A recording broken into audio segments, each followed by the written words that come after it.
नमस्कार, स्वागत है आप सभी का एजुकेशन मंत्रा में। दोस्तों, बिहार में नौकरियों की भरमार है। आज से काउंसलिंग शुरू हो रही है। हज़ारों यूपी वाले भी होंगे शामिल। दोस्तों, प्राइमरी में लाखों टीटी प्रमाण पत्र फंसे हैं। क्या कुछ मामला है? सीएम योगी का बड़ा बयान पुलिस भर्ती के संबंध में आ चुका है। 72,825 शिक्षक भर्ती में हाईकोर्ट ने जवाब तलब किया है और भारत की वर्ल्ड कप में विराट जीत दर्ज हुई है। कई रिकॉर्ड ध्वस्त हुए हैं। तो चलिए दोस्तों, इन शॉर्ट हमने सारी चीज़ों को देखा है। अब डिटेल में देखते हैं। तो दोस्तों, प्राथमिक शिक्षकों की काउंसलिंग जो है आज से शुरू हो रही है। देखा जाए दोस्तों, तो बिहार लोक सेवा आयोग द्वारा जारी परीक्षा परिणाम में सफल प्राथमिक शिक्षकों यानी कक्षा 1 से 5 की काउंसलिंग शुक्रवार से शुरू होगी। शिक्षा विभाग ने इस संबंध में गुरुवार को आदेश जारी कर दिया है। विभाग ने कहा है कि सुबह 9:30 बजे से संबंधित जिलों में काउंसलिंग होगी, जो कई चरणों में चलेगी। विभाग ने प्रेस विज्ञप्ति जारी कर सफल अभ्यर्थियों से अनुरोध किया है कि विभागीय वेबसाइट पर वह अपना क्रमांक देख लें, जिससे उनकी काउंसलिंग किस चरण में है।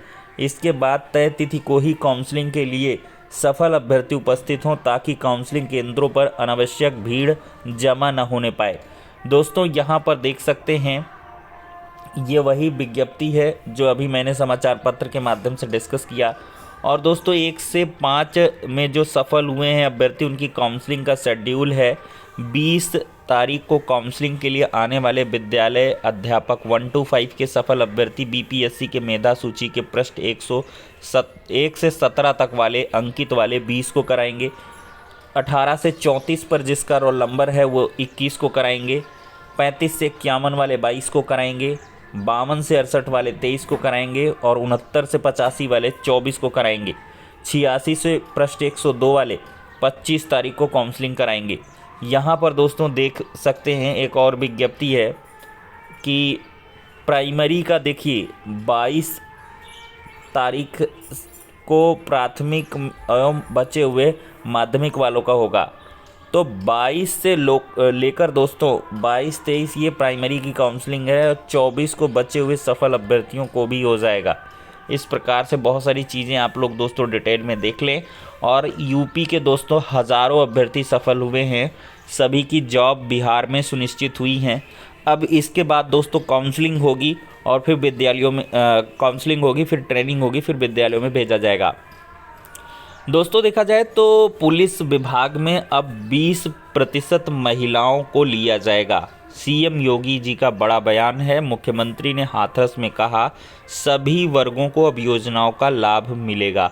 तो सीएम योगी आदित्यनाथ ने कहा कि पुलिस में अब 20% भर्ती महिलाओं की हो रही है। उन्होंने कहा, पिछले 9 साल में देश की जनता ने नए भारत के दर्शन किए हैं। 2017 से पहले अनुसूचित समाज के लोग यात्राएं नहीं निकाल पाते थे। उनके सामने पहचान का संकट खड़ा होता था।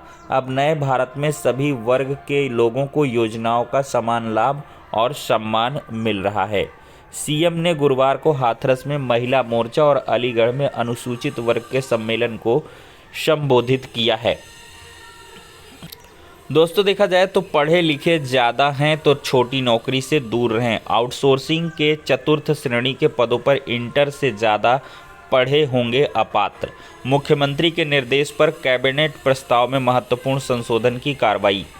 तो दोस्तों, आउटसोर्सिंग नीति के लिए प्रस्तावित महत्वपूर्ण बिंदु है। 4th श्रेणी के पदों की न्यूनतम शैक्षिक अर्हता 8 व अधिकतम 12वीं है। ये दोस्तों इस वजह से किया गया है क्योंकि 4th श्रेणी की भर्ती में बहुत लोग अप्लाई करते थे, जो ग्रेजुएट किए हैं, पोस्ट ग्रेजुएट है, पीजी है, बीटेक है, तो उन सबको अब नहीं रखा जाएगा।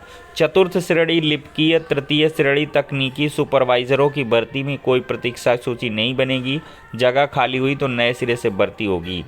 दोस्तों, यदि कोई विभाग तय न्यूनतम मानदेय से अधिक देना चाहता है तो वह वित्त विभाग की सहमति ले सकता है।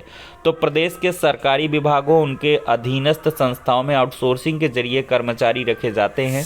लंबे समय से कर्मचारी इन लोगों के शोषण की शिकायत कर रहे हैं। मुख्यमंत्री योगी आदित्यनाथ ने इस व्यवस्था में सुधार के निर्देश दिए हैं।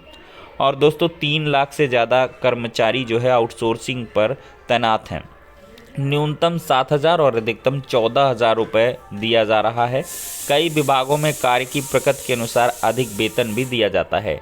तो दोस्तों, अब 12वीं से ज़्यादा पढ़े युवा अयोग्य होंगे। एक जैसा काम करने वालों के पदनाम, उनकी शैक्षिक योग्यता और मानदेय भी तय किया जाएगा।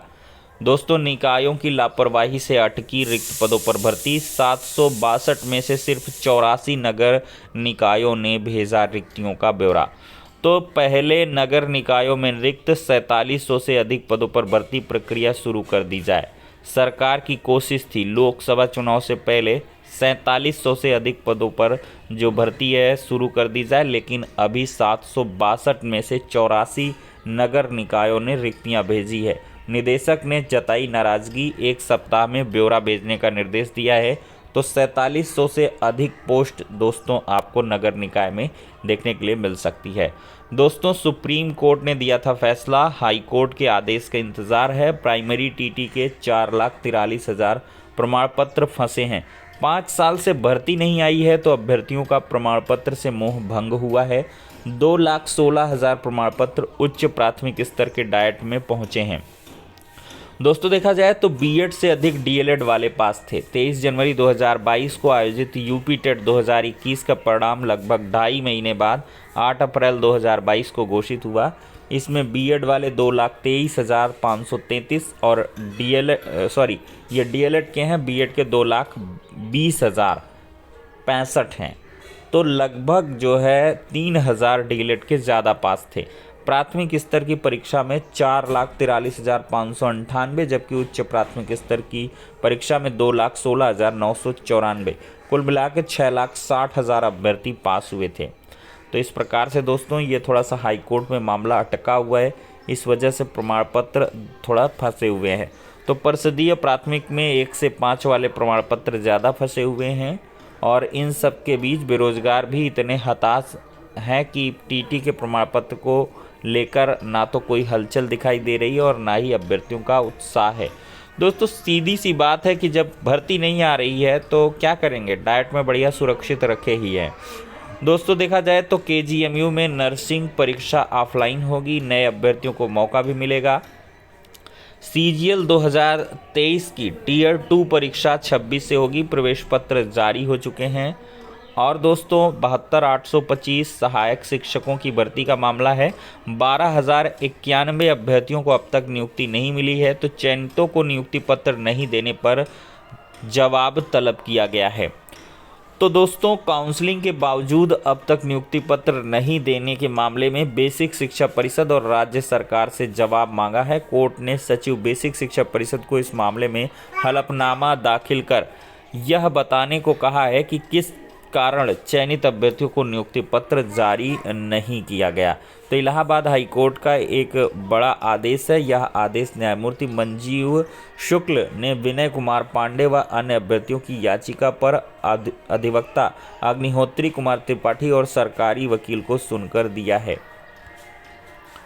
दोस्तों, विराट के शतक से बांग्लादेश पर जीत दर्ज हुई है और एक बड़ी जीत है। विराट जीत से भारत का विजय रथ जारी है।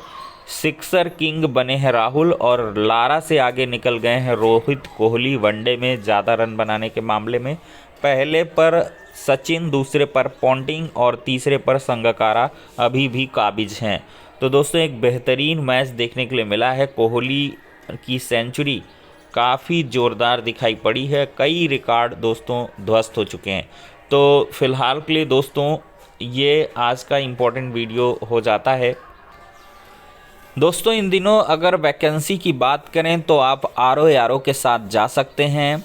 और देखा जाए दोस्तों तो RO में आपको थोड़ा सा फॉर्म भरने में प्रॉब्लम देखने के लिए मिल सकती है, लेकिन इंतज़ार करें। थोड़ा सा रात के समय में 12-1 बजे या 2-3 बजे 4 बजे रात को आप प्रयास करेंगे तो आराम से आपका OTR भी हो जाएगा। ईमेल में OTP काफ़ी लेट आया करती है, ये थोड़ा सा ध्यान रखें और फॉर्म को अप्लाई कर लें, क्योंकि अच्छी खासी वैकेंसी है और ऐसे मौके बहुत कम ही देखने के लिए मिलते हैं। बाकी बिहार का ये मामला ख़त्म होगा तो अगली जो बिहार की वैकेंसी है 6 to 8 वाली, उसमें बहुत सारे लोग सम्मिलित हो जाएं इस बार। चूँकि बिहार में अभी उतना कंपटीशन नहीं है जितना उत्तर प्रदेश में है। आप कट ऑफ के आधार पर अंदाज़ा लगा सकते हो। केवीएस की भाई जिसका हो गया है उसको बधाई है, बाकी अब जल्दी केवीएस की हो सकता है वैकेंसी ना आए, लेट लगेगा। DSSB की आनी थी लेकिन कोई सुगबुगाहट नहीं दिखाई पड़ रही है। तो ये कुछ छुटपुट जो बेरोज़गारी में रोज़गार पाने के अवसर हैं। बाकी जो अपडेट होगी आप सभी को हम लगातार प्रोवाइड करते ही हैं।